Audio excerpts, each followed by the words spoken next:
shot down. I'm not permitted to throw stones. In a blaze of glory. I'm going down. Oh, nice walk up there. Everybody wants to be something they're not and have shit they ain't got. Don't be a dick. Don't be an asshole. Just be nice. You don't have to be that guy. Show some respect. Just be a person. Love one. Thank you for joining us for the conclusion of our JFK assassination conspiracy theory evaluation and podcast. Question. If the government falsified evidence, here's the question. I'm going full Dave Von Kleist. Dave Von Kleist. Stop forgetting his name. It's the last name. I remember Dave. It's the Von Kleist. I literally quit. So, okay. Question. If the U.S. government is known to have falsified evidence, disregarded evidence, and disregarded witness testimony, can the government be trusted to fulfill an honest investigation into the assassination of John F. Kennedy? You want my real answer? Final answer. No. No. Definitely not. Definitely not. So starting with theory number one, which is the official narrative theory, which is the Warren Commission report, which JFK was killed by a lone nutball gunman hell-bent on being world famous. Lee Harvey Oswald. What's your take on that one? On a scale of 0 to 10, I'm going to give this a -6. Yeah, let's do. Yeah, this one's pegged deep. Yeah, deep in the black on that. There's no way, man. Not now. Whether or not Lee Harvey Oswald was a legitimate participant in the assassination, I have seen conflict. There are conflicting stories from witness accounts, and I don't know if some of those witness accounts may or may not have been coerced, or maybe you were misremembering how the events took place. Are you sure you saw Oswald down? When the shots were fired on the second floor. When you do that to people, when you tell people maybe you're misremembering, or maybe like you basically you add a lot of drama to the situation. What you're doing is effectively disabling the part of the brain that is responsible for critical thinking. And we don't want to do that. We want to be critical thinkers. No, that's what you're doing. Yeah. Like, if you're an interrogator, I'm agreeing like, with you. And you're trying to put the scrutiny on, and you make people nervous when they say something that may or may not be true in their own experience. No, that's not how it happened. You're remembering it wrong. Yeah. Even if you just take, a long pause or something like that. Like, humans are really sketched out by stillness and just drama. So, like, you are no longer working, and you actually might then in turn misremember something. Quote, if you want to call it that. You can call it whatever you want, but you might fabricate something just to save your life or just to stop being nervous. Well, there have been many documented cases of coercion leading to false confessions, which ultimately lead to a potential death penalty in some criminal cases. So, like, innocent people being stuck in a room for 12 plus hours, with no exposure to anybody else. And then after that 12 hours, drive yourself crazy. The detectives come in to interrogate. And this, no offense to your dad, who's also a detective. I don't know if he does that tactic. It's an effective tactic, but coercing a confession out of somebody is like convincing them that their memory of events is inaccurate. Yeah. That is a really way to get the end result that you want. Yeah. It's just a tool. So, like, if you have substantial evidence, like, I mean, if in fact you are on the side of the evidence in accusing somebody of something, the side of true, just no bias, evidence, then that tactic might be effective to push their actual real account out of them. Yeah. Because they might be scared into a corner to be like, oh God, but if you're using it, it's just like any tool, if I use a saw to cut wood, it's cool. But if I use a saw to cut up a human, questionable, so questionable practice. It's effective both ways, but a questionable practice. Yeah, right. So that's what we're dealing with here. So here with the Warren Commission, I think that it was definitely infiltrated by the CIA because they had Allen Dulles, disgraced, forced to resign, had a beef with Kennedy. I mean, obviously had a beef with Kennedy. And had experience in coup d'etat and in MK Ultra. Yeah. And I mean, this dude, just a gold medalist. Gold medalist and douchebaggery. Yeah. Gold medalist. Medalist? Yeah. Medalist. No, medaling. M-A. Oh, medal. Oh. Like medaling. Medaling. Gold medalist. Medaling. That was nice. That's a nice one, dude. Medaling. It's pretty good. Medaling. So yeah, I think straight up Scooby-Doo. The only reason I think the Warren Commission is still touted as here's the reason why. Here's the definitive official narrative. I think the reason for that is because without Lee Harvey Oswald being the lone gunman, they can't say who actually did it. Mm-hmm. Like the actual physical person. You can point to the CIA, like we'll talk about those theories in just a second as we, talk about their plausibility. So you can point to the mafia, the CIA, the Cuban exiles. You can point to all these other people, but you can't point to an individual like who pulled the trigger. Yeah. And the American society, we want that closure. We want to know that's like this person, the person that pulled the trigger, the person responsible for the murder of John Fitzgerald Kennedy. We know who it is, and we know that he's taken care of and he's answered for his crimes. Like, I understand why the Warren Commission is still technically the official narrative, despite the 1976 Senate Committee 78. on 78. Yeah, Thank you. You were. I just held on to that one little fact. That's what's getting me through. I got it. 1978. Damn it! It's right here. This is mine. You can't have it. You can't have it. You MK'd Ultra'd that shit out of my head, didn't you? Just holding it right here. Oh. But the U.S. Senate Committee on Assassinations, they... Well, I want to add something to what you're saying. I agree with what you're saying. But I want to add to, like, the logic, they want the conclusion. They want to be able to point the finger. Yeah. And that's what logic wants to happen. Mm. But say in maybe the majority of the American citizens' minds, their logical conclusion, it would be beyond maybe even what their logic was telling them to say that there was it was an inside job. So that would be like the opposite of a conclusion. It'd be like complete, opening up of different doorways, which would be like, maybe super irresponsible. Yeah. I don't think that. I'm just saying. That's not my opinion. I'm just saying that's. Well, again, just justifying their actions in the way that the Warren Commission, put out their stuff is it to protect their own ass, or to protect the American public? Like, so many things. The road to hell is paved with good intentions. Yes. So you could, even if you want to say that the CIA had no nefarious means or motive, which we've proven that there is throughout this series, they had means, motive, and opportunity.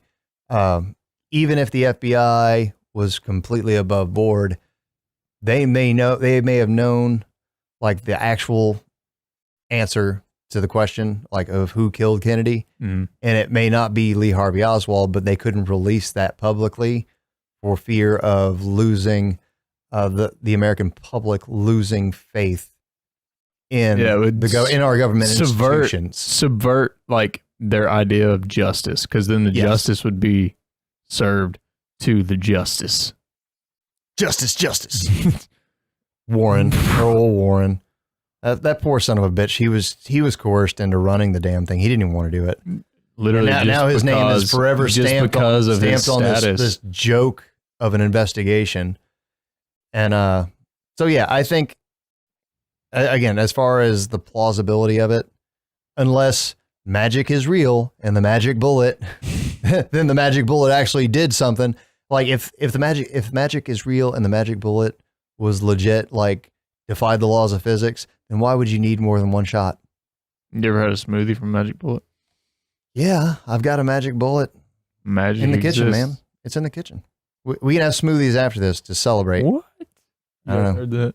Celebrate this recording process. So yeah, the Warren Commission. Poo-poo brains. Was it? Smells like. Oh. Definitely not a rosy outlook. And on a scale of 0 to 10, like I said, I think 0. We're not going to go negative numbers because I don't want them to have to create animated graphics that go to -6. That's just a dick move. So a simple sliding scale will suffice for this, guys. 0. 0. That's your 0. thoughts. You think there's no a southern twang 0? 0. 0. 0. 0. So that's also your opinion. Is that your opinion? That's my opinion.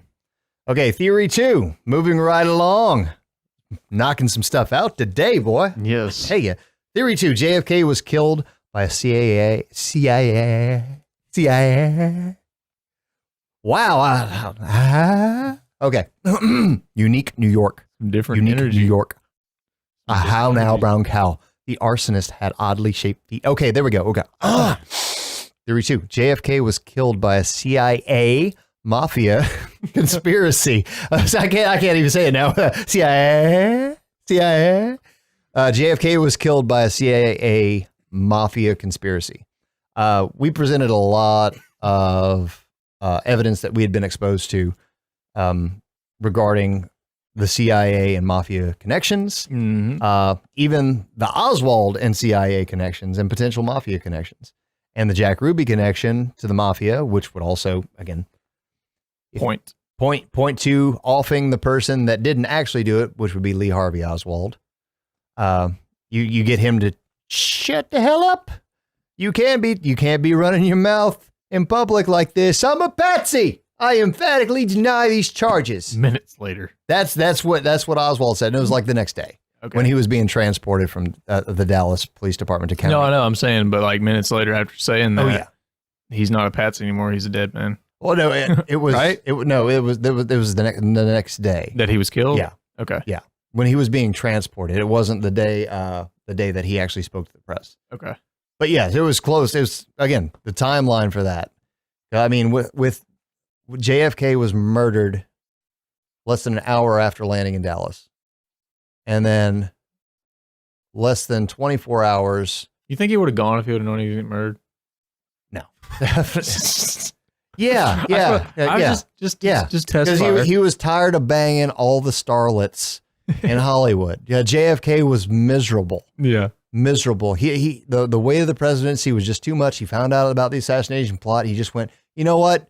I don't need the bubble on the limo. Just leave the bubble off. I'm gonna get killed. Hey, if you guys could just stay back for a minute and you know what? By the way, we made contact. Let's have the Secret Service. Why don't you guys just go party the night before? You guys have done such a terrific job while I was here. Go ahead. You've earned it. You've earned it. And then the next day, you know what? I'll just take one for the team. Yep. I'm ready to leave.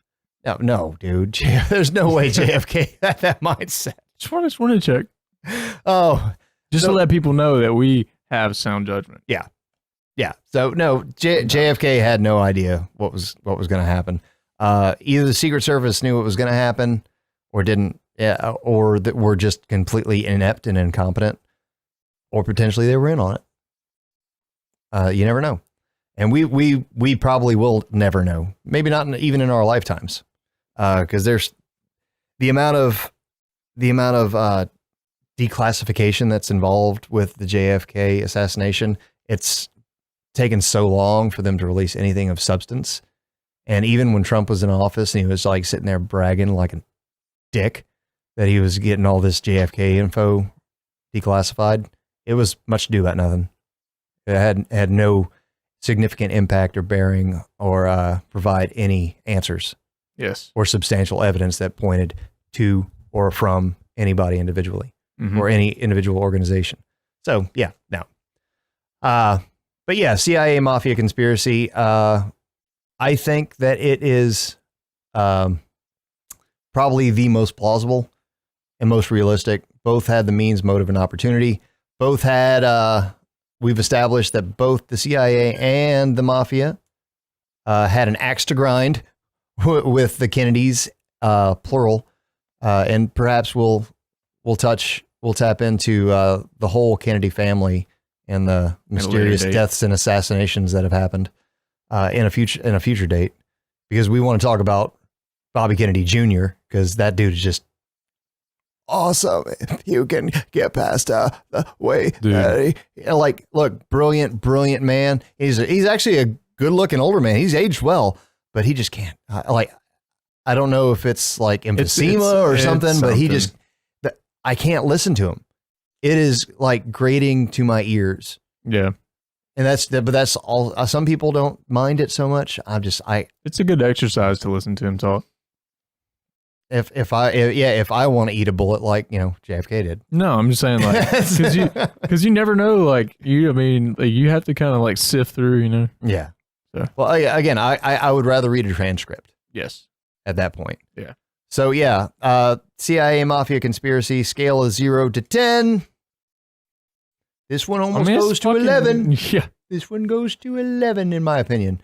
If nothing else, the CIA and mafia were, in my estimation, based on the eyewitness testimonies and the investigations post Warren Commission, it all points to CIA and mafia involvement. Now, plausibility, I said 11. This one goes to 11. I'm going to I back it down to like 9.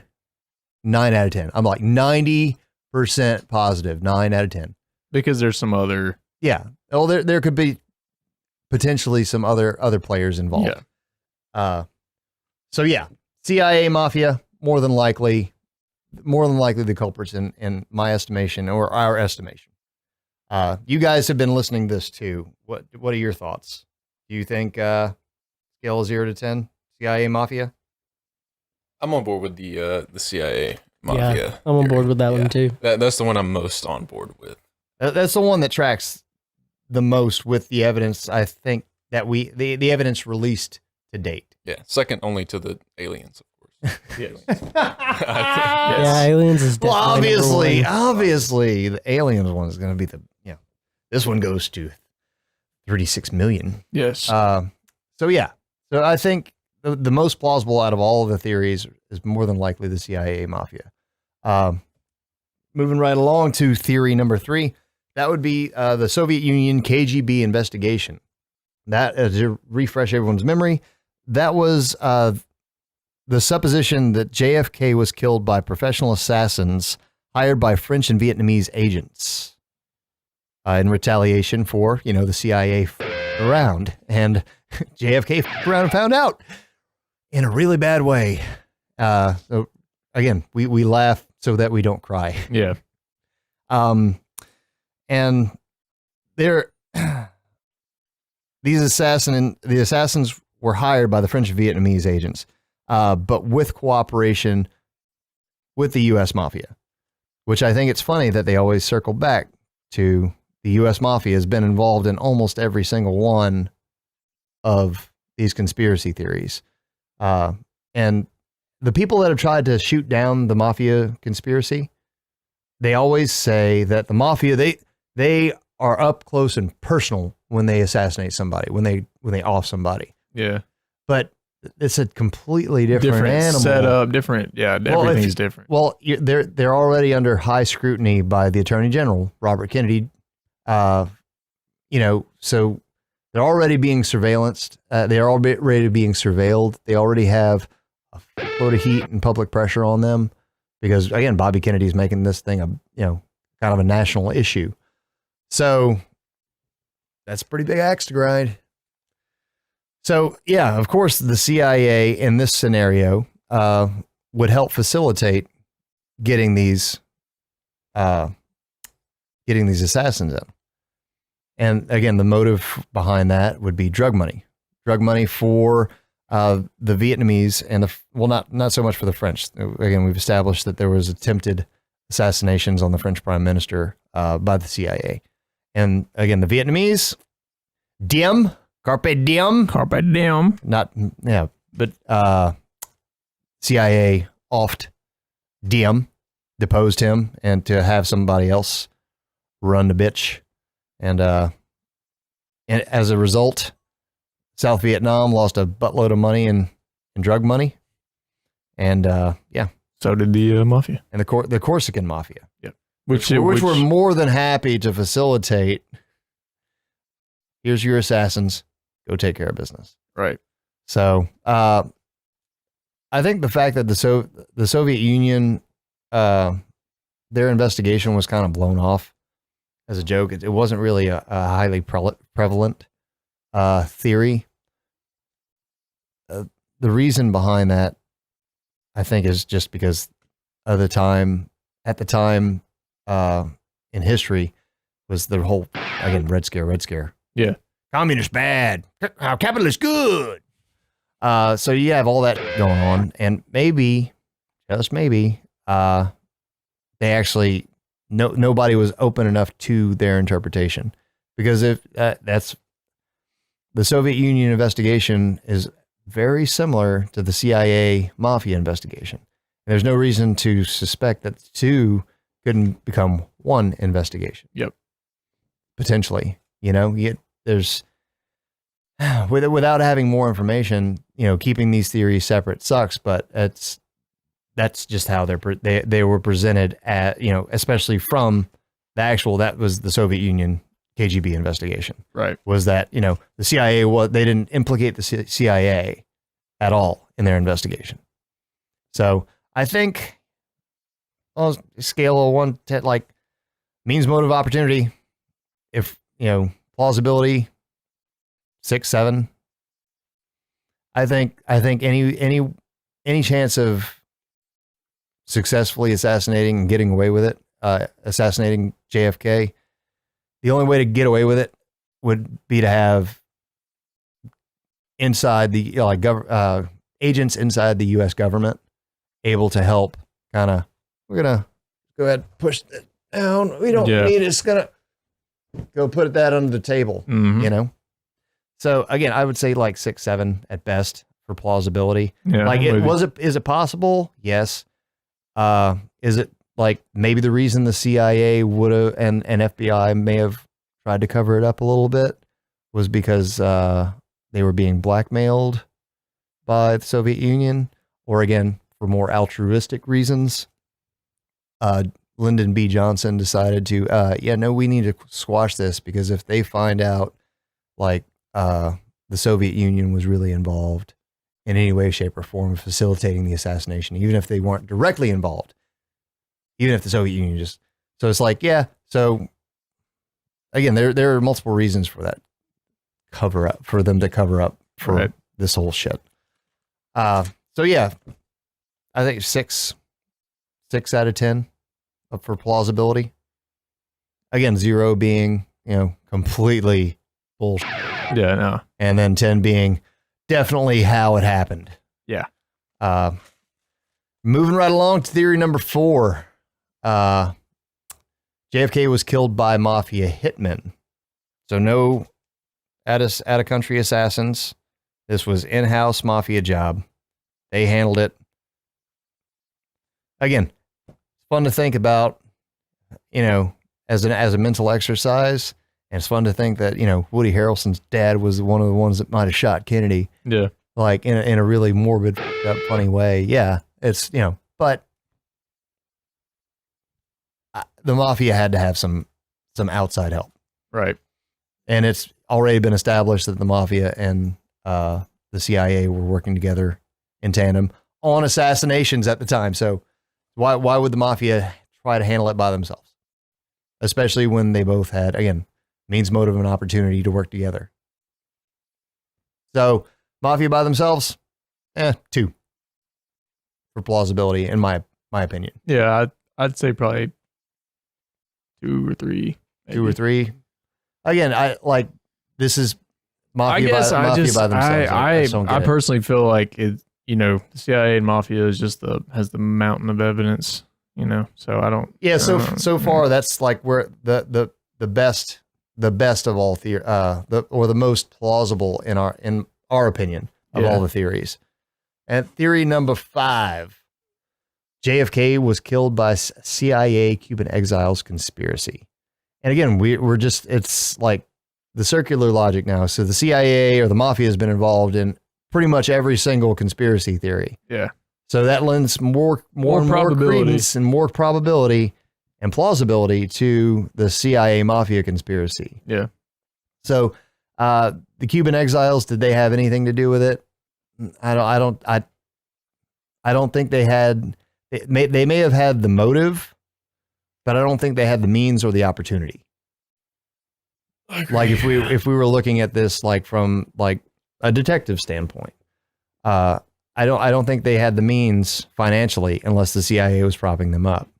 And even if the CIA was propping them up, you can't, like, they would have to hire outside help. I pointed this out, and then when we talked about this theory, was you got some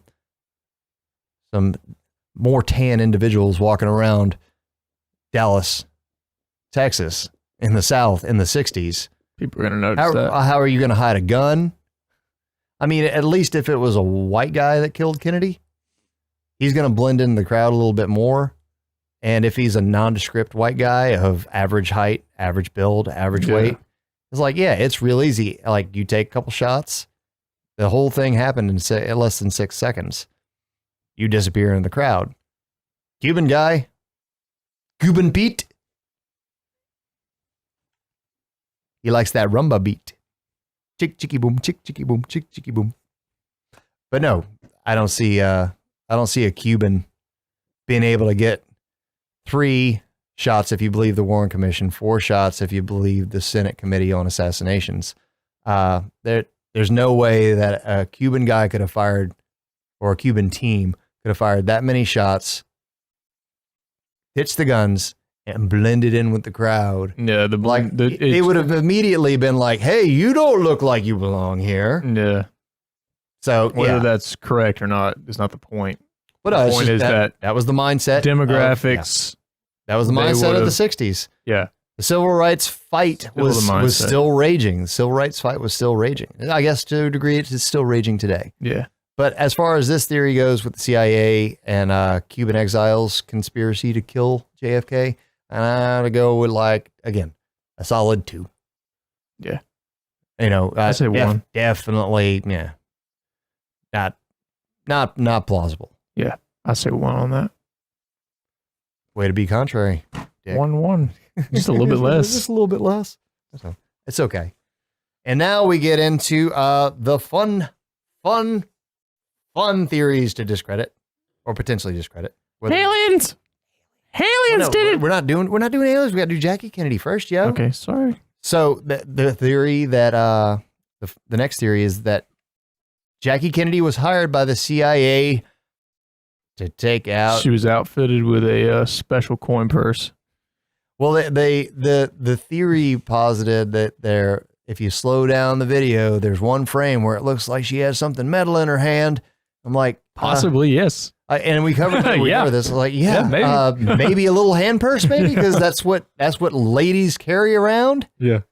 I don't know if Jackie Kennedy smoked cigarettes. If she smoked cigarettes, though, she probably had. Also, cigarettes. I mean, I don't know if you remember your grandma. If your grandma smoked, but she had that little glass pouch, little fancy leather pouch with a gold binding that you had your cigarette. The box fits right down in it. Yes. Yes. If she was a smoker, that could be what it is. Obviously, I didn't do my research enough on Jackie. My wasn't smoking. I talk like this now. But Jackie Kennedy killing. Goddamn, boy, that wasn't no gun, man. In my cigarette. Jackie Kennedy killing John F. Kennedy. Again, means, motive, and opportunity. Like, she had the means. She was a great actor. She had the means, and she could, depending on your thoughts and how much forensic files and cold case files and true crime you watch or listen to, she had the motive because it was kind of public knowledge that JFK had just banging everybody. That wasn't Jackie. Yeah. And so. But who's to say that she wasn't banging everybody? You know what I mean? She was a saint. How dare you, sir? That woman was a national treasure. I didn't say she wasn't. I just said she might have been a rascal. But again, if nothing wrong with sex, if they wanted her to kill Kennedy, according to this theory, that the CIA hired her or contracted her out or whatever to kill Kennedy, why would she do it so publicly? Why wouldn't she just slip a little something in his drink? Yeah, again, making it look like he had a heart attack. Yeah, poisoned. Yeah, they're untraceable poisons back in the 60s. Yeah. Like there were easier ways for her to do it and get away with it and avoid all suspicion. Yeah, and not in such a take public her chances way in front of that would have been crowd. Scrutinized for the next 56 years. Yeah. So at plausibility, I'm going. And the CIA wouldn't have helped cover this up either. Think about it like that too. Like, oh no, the CIA definitely would have. You think? Yeah, because they still wanted Kennedy gone. Yeah. And they're just like, ooh, look, right. a kindred spirit. She can't be too happy about him banging Marilyn Monroe. Yep. So, but as far as the Jackie Kennedy being any part associated with the assassination plot, I honestly go 0. That's my opinion. Me too. I don't think that she would have done that. I don't think she had a gun. No, she definitely didn't have a gun. I mean, But I don't think she would have been involved in it or in the cover up either. Yeah. I think she was. She cared at the time, even with Kennedy and all his faults and flaws, being a terrible husband, being a person. Yeah, didn't negate the fact that he was a great president and a great leader of the world and the father of their kids. Yeah, of the kids. So I don't see her taking John away from John Jr. and Caroline. So yeah, I'm gonna go ahead and say 0. Big fat goose egg on the plausibility for Jackie Kennedy being hired by the CIA to assassinate JFK in the most public way possible while still avoiding detection. Yeah, that's bullshit. And then our the final one that we've done in an episode, and I want to do a bonus one after that. We'll do one bonus theory, and then we'll just real quick open shut case. All right. The next theory is all about the Machine Gun Kelly 12, Majestic 12. Jesus. Refer back to the previous episode. If you haven't watched the previous episodes, there's a previous episode where I had a rant. He goes on a rant. I had a wine fest. He gets a whack at old MGK. Yeah. But we had Don't do it again. No, the last theory is that a nefarious secret covert government group, not the CIA, but the Majestic 12, who operated independently from any government oversight, including that of the President of the United States. They had him killed because he was about to do full disclosure. Full disclosure of aliens. And the fact that we have been visited by aliens in the past, that we have acquired alien technology and reverse engineered it, and the fact that, which maybe we'll get to the whether or not aliens are real thing. It depends on your perspective on life in the universe and extraterrestrials, as to how much credibility you can really lend to this theory. But to think that there haven't been some really weird stuff that has happened and been obviously covered up, I think that there was probably an organization that did that, and it wasn't the CIA, and it wasn't at the time. I don't even think there was an NSA. It wasn't the FBI for sure. So who's gonna take care of covering up some of these really weird events? Well, maybe they threw together a group of scientists and covert operators like Alan the Douchebag Dulles. I think that should be his new catchphrase. Alan the Douchebag Dulles. That's me. Yeah. But Alan Dulles was reportedly one of those people. And again, Alan Dulles, we've talked about repeatedly, has had major beef with JFK. So Majestic 12, if you believe in aliens, if that's a plausible theory, and if you believe that we've had contact with those alien beings and that we have perhaps made some technological leaps due to technology attained from whether or not it's crashed UFOs or just gifted to us from these benevolent starfaring people.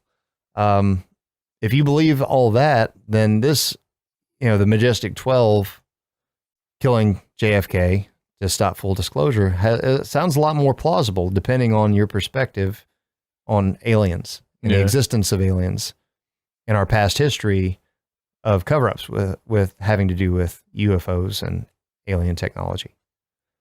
So, plausibility-wise, as far as the Majestic 12 go, and again, there's still a CIA connection there with Dulles, even if it is Majestic 12 is its own separate entity. Yeah. Independent. I think plausibility, I'm going to go with like a solid maybe with like straight down the middle. 5. 5. Maybe. I'm going to say that there's a lot of, I'll meet you there. You'll meet me halfway? Yeah. I think 5. We're halfway there. Whoa! Alien in the chair. Lizard person. Lizard person. I'm waiting for the take the contacts out. How'd you know? Dude, blowing my mind. I'm awake. So there was one more theory that was from the wacky theories. It was an accident. Dustin, give us a quick rundown. Yeah, you're not on camera, and that's okay. Yeah. But it's not okay. That rundown. So Lee Harvey Oswald fired on JFK, and a Secret Service agent fired back with a Colt AR-15 high-velocity rifle. The theory goes the officer lost his balance when the car suddenly braked, and he accidentally discharged his weapon, killing the U.S. president. So the service agent killed him, not Lee Harvey. Yeah. So a Secret Service agent accidentally killed JFK. Now, this is one of the top 10 wacky conspiracy that's theories. Number 10. Right? Yeah. But that's like dead last. That's number 10 on the wacky conspiracy. Okay. Yeah. So to break that down, Barney style for everybody, because I love you. He loves to do You that. love me. We love all conspiracies. What? All conspiracies? They can be intriguing and we can still disregard them. True. So yes, we love all conspiracies because they make us think. I like to think about stuff and things. But this accident conspiracy. so ethereal, super ethereal over here. But this conspiracy actually, I don't think it deserves to be on the wacky list. And let me explain that. We've talked about, you guys have all, everybody in this room, you've all heard me talk about the Secret Service's complete dropping of the ball. Yeah. We've established that there are witnesses that would have testified had they had the opportunity in the Warren Commission, would have testified that the Secret Service members, like a load of Secret Service members, were getting hammered at a nightclub, partying till like up till 5 a.m, the day of the assassination. You're saying with it, like, so that his reaction time and all that would His have been reaction? Well, but okay. You said that he was firing up at the school book depository, right? So he was trying to return fire on, or he didn't fire yet because we would have the bullet report. They would have heard that in the Zapruder film. They couldn't have explained that away. Yeah. And somebody would have seen him actually physically fire. Now, at this point, people, if Oswald was indeed the lone gunman, but this was an accidental death from the front, from the AR-15, right? Mm-hmm. So you have Oswald shooting down. So you've got the front car in front of Kennedy. Secret Service agent turns around with his AR-15, pointed down, trying to track where the bullets are coming from, or the shots are coming from. Shoots down at the front. Mm-hmm. And these drivers who may still be intoxicated from the party the night before, because I've woken up after a night of binge drinking and been still drunk. That is something that has happened before. So to explain, when the gunshots happen, obviously there's going to be a reaction. And depending on how fast that reaction is, depends on how this guy's going to handle the situation. Yeah. It's holding a gun. So his driver, again, may still be drunk. I don't know. But maybe his reaction to the shot was a knee-jerk reaction to stop the car. Yeah. And as he's lining up a shot, maybe he had a shot on Oswald, or maybe it was Charles Harrelson. We don't know who was definitely in that window. Right. You know, that they could never actually say, I saw Oswald in that window. Yeah. So we're not going to say it was Oswald that was definitely shooting down. Just you got the shooter shooting down, Secret Service guys tracking it. Douchebag driver taps the brakes just enough for him as he's squeezing his shot off, and bang. Yeah. No.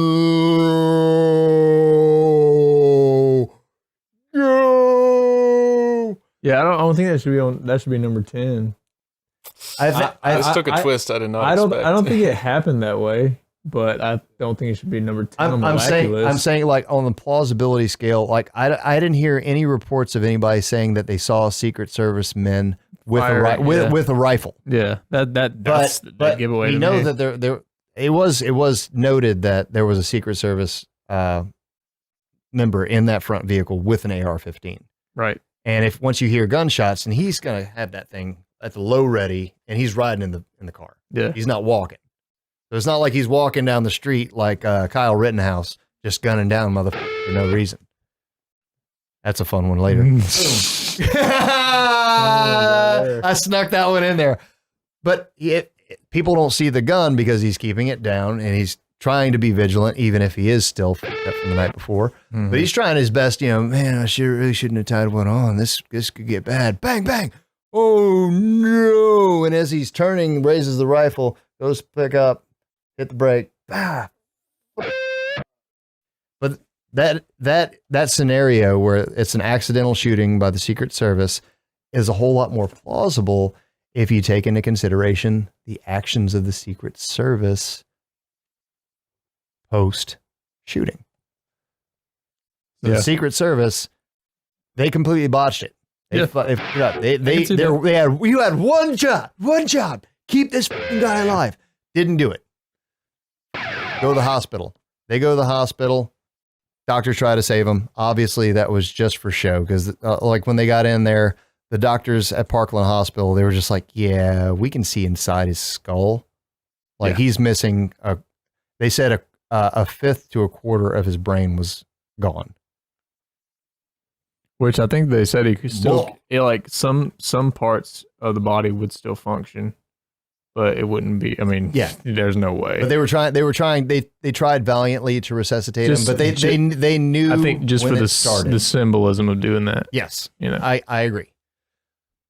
But after he's declared dead, Dallas is ready to start doing the autopsy, because it's a murder in Dallas. And he's already at the hospital. There's a medical forensic specialist on scene that is highly revered, that is doing his job. Mm-hmm. Forensic pathologist is ready to do the job right there and then. And it was against the law, against Texas law, for them to take Kennedy's body away to have the thing done somewhere else. So this. I mean, and this is documented through witness testimony that the Secret Service, by force, removed Kennedy's body, which was in a casket. So they removed the casket from Parkland Hospital and got it on the Air Force One, and then we all know what happened after that. But again, I told you guys the presidential limousine. They didn't even. I think there was one or two photos that may have surfaced, just the one that I've seen, there was one photo of the presidential limousine after the shooting. And then the CIA, the Secret Service cleaned it like We're gonna go ahead and hose this down. I wonder forensic why. evidence. Forensic evidence. Yeah. We don't need any of this. Yeah. Now, you get fast forward to Bethesda Hospital where Wonder if anybody's ever accounted for why they did that. The injuries reported from the autopsy from Bethesda Navy Hospital did not match the injuries that the Parkland Hospital doctors had said. Yeah. So, and this is why I'm saying there could be some credence to the Secret Service being an accidental firing that killed JFK. If your only job in the government is to protect the president, and you're the people that killed him, even if it's an accident, we have to cover it up. Oh, yeah. So, like all the events after the shooting. I wonder if there's any significant firings, or I mean, maybe it would support that theory. Exactly. But you get what I'm saying. Yeah. But the Secret Service's actions after the shooting points to it being plausible. I'm not saying it's what happened. Yeah. I'm saying, but there's a distinct possibility that you had Gomer Pyle sitting there in the back of the fucking, yes. you know, he's going, huh? I'm going to get him. I'm going to get him, Mr. Bang. Yeah. Get a hospital. For sure.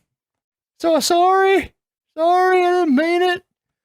But to like, would the next president really want to keep the Secret Service on, or would the American public be clamoring to have this guy strung up in the street? Yeah, of course. You never know. You never know. So again, was it a CIA cover up after the fact to cover up an accidental shooting? Yeah.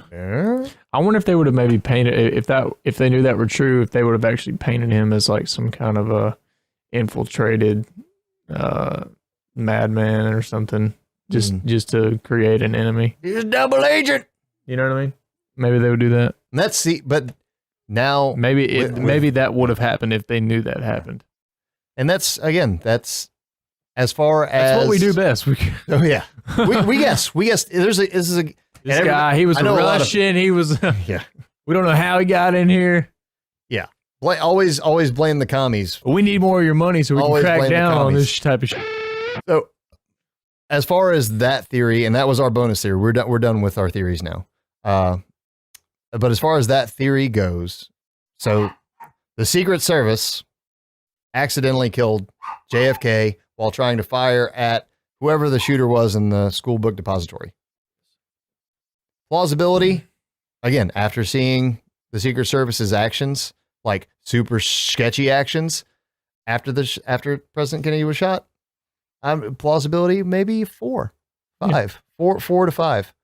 That doesn't explain like the complete cover up in the Warren Commission. You know what I'm going to say? 3. 3. Oh, again, you're just being contrary to be contrary, man. 3. You're so contrarian. 3. No, that's cool. No, I did that. But that goes to show you that is a wacky. That was considered a wacky conspiracy on a top 10 list of conspiracy theories about JFK's murder, assassination. That was number 10. Yeah. Like, really? Number 10? Yeah. What they have is number 1, aliens. Well, yeah. Number one was aliens. Well, maybe that's the number 1 wacky. Yeah, it is. Yeah. The wackiest one. Yeah. Number 10 is number 1 is the wackiest one, but yeah. But they actually surprisingly have the CIA as number 3. What? The CIA is being a wacky conspiracy theory? Yeah. Because, the CIA doesn't assassinate people. That's not like in the job description. Spyscape? I've never heard of it. So it's just, they probably just compiled a bunch. Bullshit. They didn't do their research. There's like a small. They had their right to say that if that's what they want to. There's like a small little article underneath each one. Yeah. You know? But like I said, the Secret Service's response to the entire incident, just it would be consistent with them covering up a big old boo-boo. I mean, basically threatening to shoot the doctors at Parkland Hospital for not letting them go. Yeah. So yeah, and that's like a big reach on like state power too, like states' rights. Yep, totally infringed on Dallas's laws and rights. You got something else? Taking that back on the website, they said one of them could be true, and I think they list the CIA one as the possibility, the potential. Potential. Yeah. So even they listed it on the wacky conspiracy theories, and it's like wacky but plausible, including one that might be true, and that's the one that. Oh, they just slipped it in there for fun. Okay. I think that wacky's the wrong word for that one. Yeah. Well, wacky. Did they put the Warren Commission in there? I mean, again, what's wackier than a bullet that defies the laws of physics? Yeah. Which is again what. Yeah. It's so sad, man, that people like we were talking about this earlier. Like people wasted their lives, like good chunks of their lives, trying to disprove something. Well, I'm not gonna. I guess you could argue it's not a waste because that's helped us to be able to, like, we get to learn from their what they've done. Well, the reason, but the links that we have to go to, like, to say, I don't know. It goes back to the whole idea of something being official. You know, it's just what it's called, and it's doesn't make it true. Well, you needed it. The American public needed a definitive answer because they needed the American people needed closure. Right. And regardless of how they came to that closure, they were going to give the American people closure. Yeah, regardless. You know, whether it was a cover up, whether it was altruistic, it doesn't matter. There was a lot of haste. Yes. Lots of haste. Rushed. And that's never that's not how the best things come. Mm-hmm. Well, the reason as a rule, in my opinion, the reason that this assassination, the conspiracy, and finding the truth out is so important is because if there were elements of our government that were involved, do you think that they stopped with an overreach of power? Yeah, with this cover up? No. I think, and I talked about this, I think in one of the previous, maybe the introduction episode, there has been a downward trajectory in people's trust in the government since the Warren Commission. And that has not gotten any better at any point in time. No. Some people try to argue that maybe when Obama was president, that faith in the government came back up a little bit, but let's not forget that Obama was also the one that kept signing off on the NSA and CIA illegally monitoring U.S. citizens. It's a vast invasion of privacy. And they don't need to see my dick pics, man. There's not much to see anyway, but I mean, small, but it's fierce. Why not? It's like a Tic Tac. Speaking of UFOs, we'll do the Tic Tac episode too. What? The Tic Tac UFO. Whatever. Another episode. But again, we've lost control of our government. Yes. I think that's become abundantly clear. Our government no longer seems to be of, by, and for the people. They seem to be of, by, and for themselves. My motherfucking self. Yep. I'm going to make my motherfucking paycheck. Yep. And I'm going to hold on to all this power. And you know what? I'm going to subjugate the American populace to unspecified number of random shit that they should never be exposed to as a free and open society. Mm-hmm. And I think even Kennedy... free and open society. Kennedy, when one of his... I think it was 1961, address the press, like meet the press thing. Mm-hmm. That was one of the biggest things that he talked about was we can't have secret societies in a free and open society. Now there is a need for national security. He was making an appeal at the time to the newspapers publishing like some state secrets that could potentially be damning to the Cold War because we weren't actively in a wartime scenario. Yeah. So the government had no say over the First Amendment rights because there was no operational security per se because we weren't officially at war.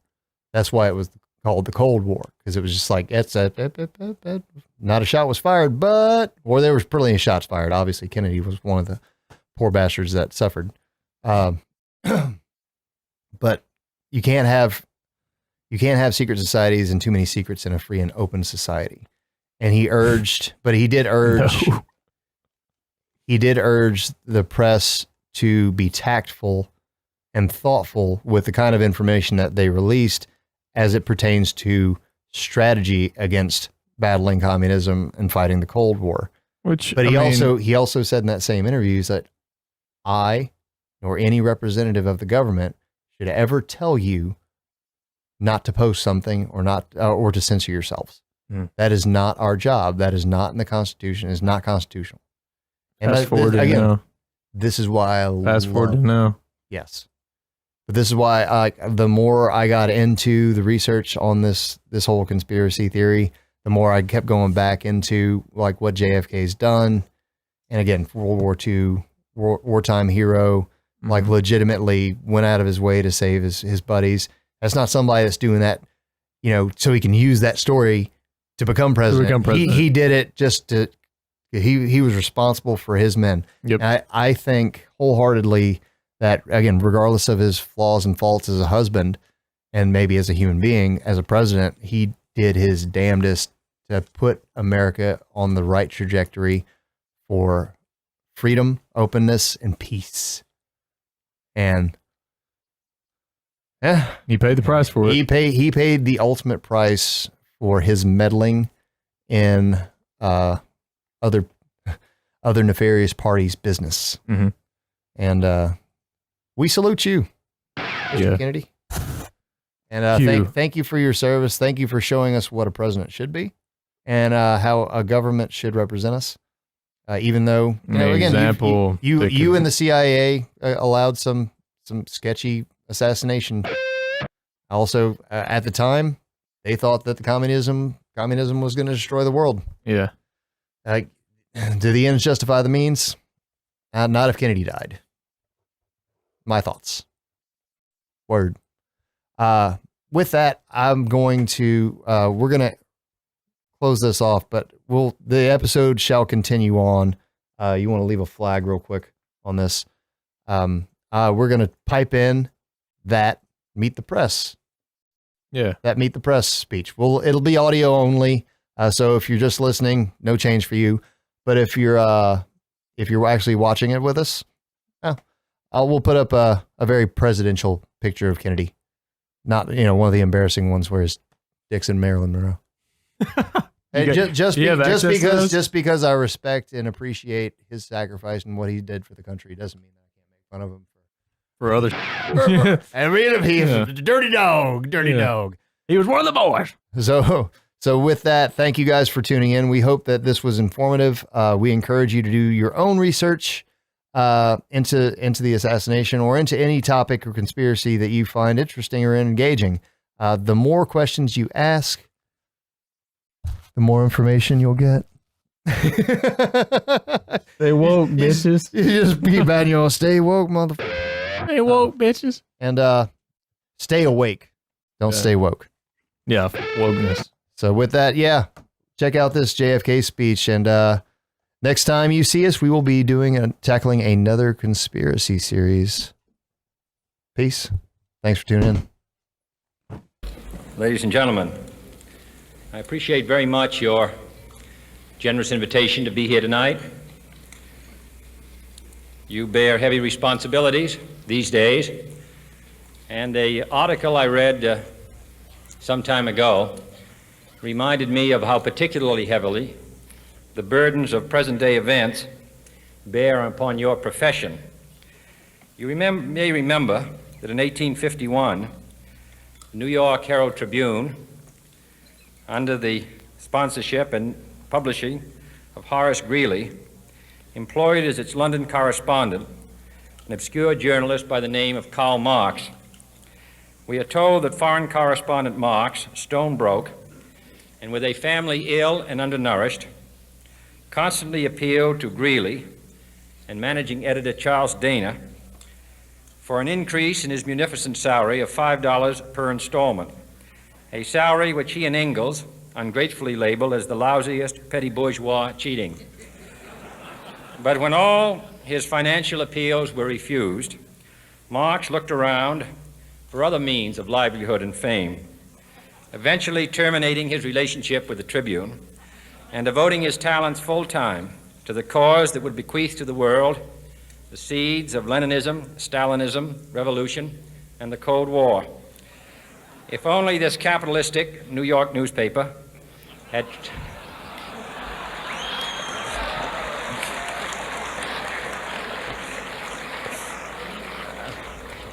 had treated him more kindly, if only Marx had remained a foreign correspondent, history might have been different. And I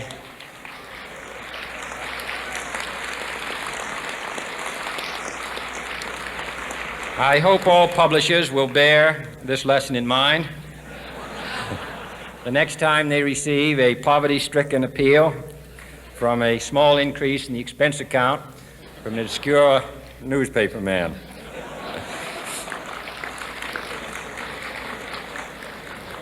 I have selected as the title of my remarks tonight, "The President and the Press." Some may suggest that this would be more naturally worded, "The President versus the Press," but those are not my sentiments tonight. It is true, however, that when a well-known diplomat from another country demanded recently that our State Department repudiate certain newspaper attacks on his colleagues, it was unnecessary for us to reply that this administration was not responsible for the press, for the press had already made it clear that it was not responsible for this administration.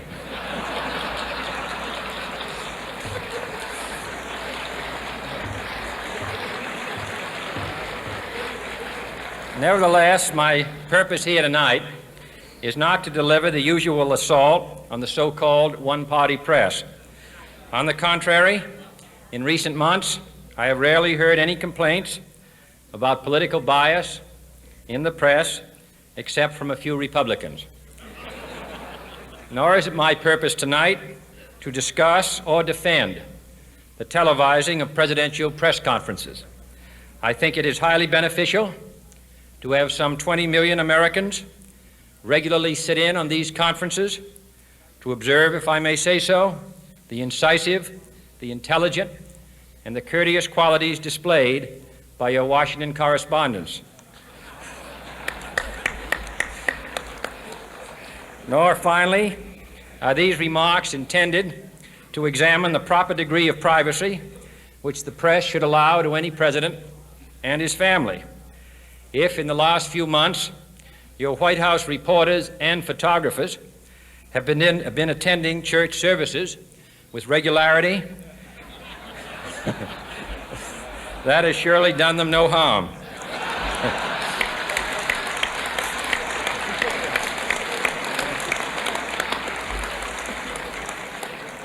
On the other hand, I realize that your staff and wire service photographers may be complaining that they do not enjoy the same green privileges, the local golf courses, which they once did.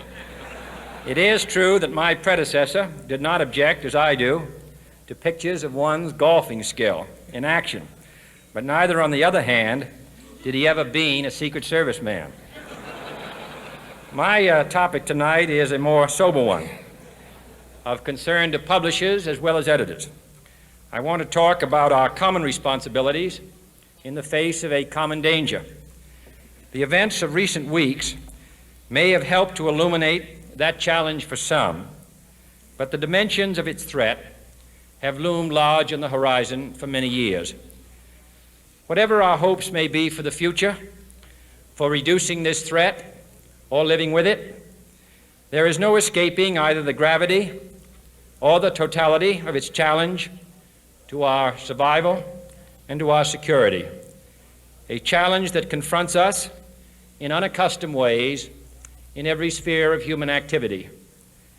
This deadly challenge imposes upon our society two requirements of direct concern, both to the press and to the President. Two requirements that may seem almost contradictory in tone, but which must be reconciled and fulfilled if we are to meet this national peril. I refer first to the need for far greater public information, and second, to the need for far greater official secrecy. The very word secrecy is repugnant in a free and open society, and we are, as a people, inherently and historically opposed to secret societies, to secret oaths, and to secret proceedings. We decided long ago that the dangers of excessive and unwarranted concealment of pertinent facts far outweighed the dangers which are cited to justify it. Even today, there is little value in opposing the threat of a closed society by imitating its arbitrary restrictions. Even today, there is little value in ensuring the survival of our nation if our traditions do not survive with it. And there is very grave danger that an announced need for increased security will be seized upon by those anxious to expand its meaning to the very limits of official censorship and concealment. That I do not intend to permit to the extent that it's in my control. And no official of my administration, whether his rank is high or low, civilian or military, should interpret my words here tonight as an excuse to censor the news, to stifle dissent, to cover up our mistakes, or to withhold from the press and the public the facts they deserve to know. But I do ask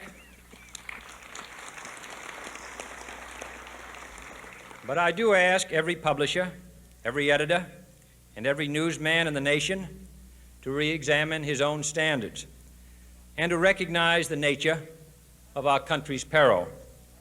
In time of war, the government and the press have customarily joined in an effort based largely on self-discipline to prevent unauthorized disclosures to the enemy. In times of clear and present danger, the courts have held that even the privileged rights of the First Amendment must yield to the public's need for national security. Today, no war has been declared, and however fierce the struggle may be, it may never be declared in the traditional fashion. Our way of life is under attack. Those who make themselves our enemy are advancing around the globe. The survival of our friends is in danger, and yet no war has been declared. No borders have been crossed by marching troops. No missiles have been fired. If the press is awaiting a declaration of war before it imposes the self-discipline of combat conditions, then I can only say that no war ever posed a greater threat to our security. If you are awaiting a finding of clear and present danger, then I can only say that the danger has never been more clear, and its presence has never been more imminent. It requires a change in outlook, a change in tactics, a change in missions by the government, by the people, by every businessman or labor leader, and by every newspaper. For we are opposed around the world by a monolithic and ruthless conspiracy that relies primarily on covert means for expanding its sphere of influence, on infiltration instead of invasion, on subversion instead of elections, on intimidation instead of free choice, on guerrillas by night instead of armies by day. It is a system which has conscripted vast human and material resources into the building of a tightly knit, highly efficient machine that combines military, diplomatic, intelligence, economic, scientific, and political operations. Its preparations are concealed, not published. Its mistakes are buried, not headlined. Its dissenters are silenced, not praised. No expenditure is questioned, no rumor is printed, no secret is revealed. It conducts the Cold War, in short, with a wartime discipline no democracy would ever hope or wish to match.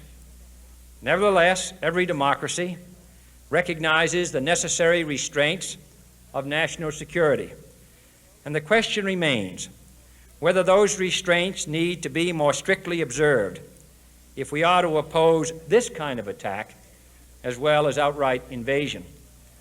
For the facts of the matter are that this nation's foes have openly boasted of acquiring through our newspapers information they would otherwise hire agents to acquire through theft, bribery, or espionage, that details of this nation's covert preparations to counter the enemy's covert operations have been available to every newspaper reader, friend and foe alike, that the size, the strength, the location, and the nature of our forces and weapons, and our plans and strategy for their use have all been pinpointed in the press and other news media to a degree sufficient to satisfy any foreign power, and that in at least one case, the publication of details concerning a secret mechanism whereby satellites were followed required its alteration at the expense of considerable time and money.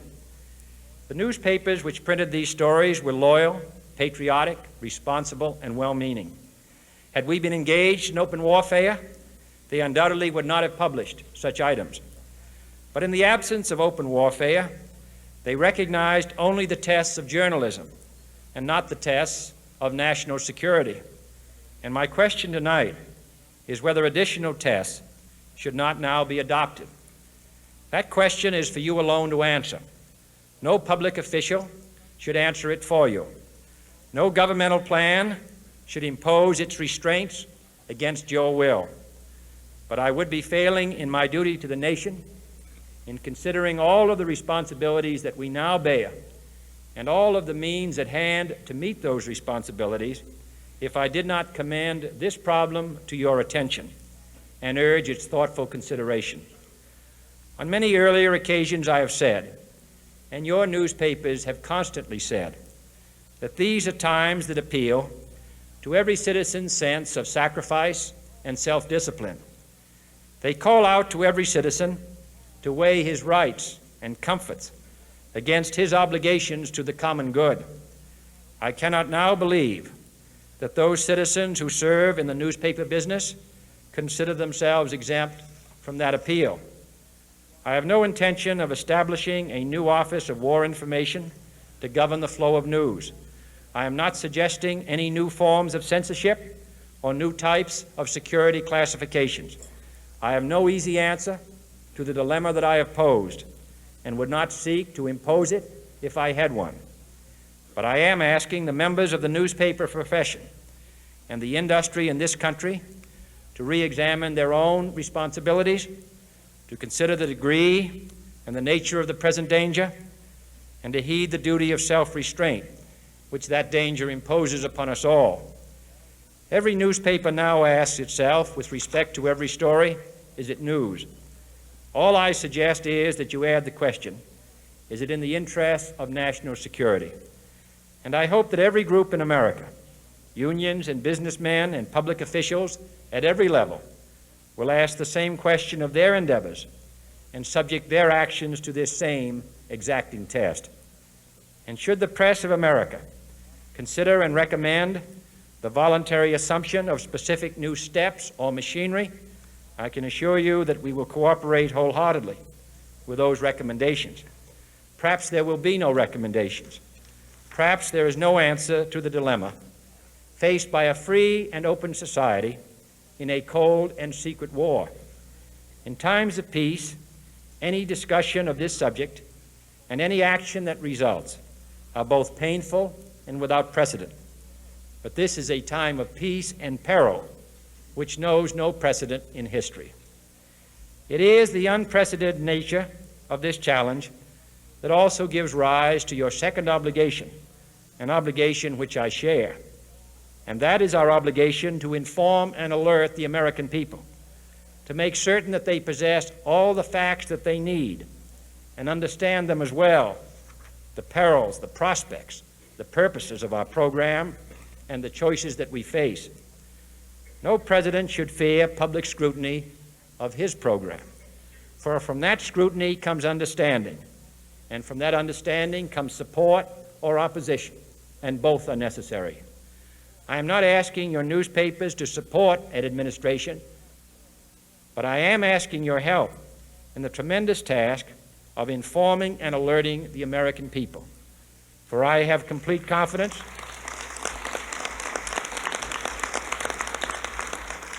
in the response and dedication of our citizens whenever they are fully informed. I not only could not stifle controversy among your readers, I welcome it. This administration intends to be candid about its errors, for as a wise man once said, an error doesn't become a mistake until you refuse to correct it. We intend to accept full responsibility for our errors, and we expect you to point them out when we miss them. Without debate, without criticism, no administration and no country can succeed, and no republic can survive. That is why the Athenian lawmaker Solon decreed it a crime for any citizen to shrink from controversy. And that is why our press was protected by the First Amendment, the only business in America specifically protected by the Constitution, not primarily to amuse and entertain, not to emphasize the trivial and the sentimental, not to simply give the public what it wants, but to inform, to arouse, to reflect, to state our dangers and our opportunities, to indicate our crises and our choices, to lead, mold, educate, and sometimes even anger public opinion. This means greater coverage and analysis of international news, for it is no longer far away and foreign, but close at hand and local. It means greater attention to improved understanding of the news, as well as improved transmission. And it means, finally, that government at all levels must meet its obligation to provide you with the fullest possible information outside the narrowest limits of national security, and we intend to do it. It was early in the 17th century that Francis Bacon remarked on three recent inventions already transforming the world: the compass, gunpowder, and the printing press. Now the links between the nations, first forged by the compass, have made us all citizens of the world, the hopes and threats of one becoming the hopes and threats of us all. In that one world's effort to live together, the evolution of gunpowder to its ultimate limit has warned mankind of the terrible consequences of failure. And so it is to the printing press, to the recorder of man's deeds, the keeper of his conscience, the courier of his news, that we look for strength and assistance, confident that with your help, man will be what he was born to be, free and independent.